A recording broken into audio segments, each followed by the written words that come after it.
In this video, I'll show you how to turn a normal link in Unbounce into a tracked link. Then I'll show you exactly what data gets recorded when someone clicks it. To do this, I'll use a tool called ClickMagick. If you want to follow along, you can use the link in the description to get a 14-day free trial. Let's get started.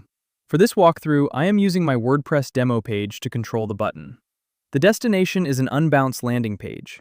So I am editing the button in WordPress, and Unbounce is where the visitor lands. Here is the Unbounce button on the demo page. Right now, it points straight to the Unbounce landing page. That direct link works, but it does not show a clear ClickMagick report for this specific button. First, I will open the Unbounce landing page in a new tab. This is the destination visitors should reach.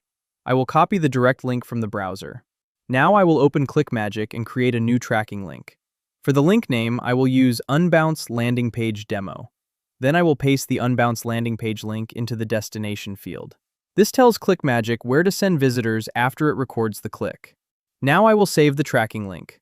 ClickMagick creates a new tracking link for this Unbounce destination. I will copy that tracking link and return to the WordPress editor. Next, I will select the Unbounce button on the demo page.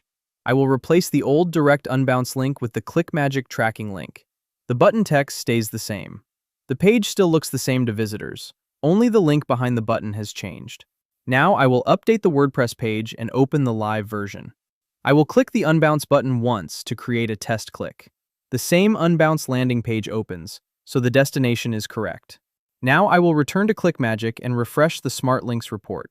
The test click is now showing. Here I can see how many clicks this Unbounce link receives. The main report shows total clicks, unique clicks, flagged clicks, cost, revenue, net profit, cost per click, earnings per click, and return on investment. Inside the click details, I can review the clicks per day chart, link view, referrer, sub-ID 1, unique click status, IP address, country flag, and timestamp. Now the Unbounce button on my WordPress demo page gives me clear click data inside ClickMagick. I hope this helped. Try ClickMagick for yourself using the link below. You'll get a 14-day free trial.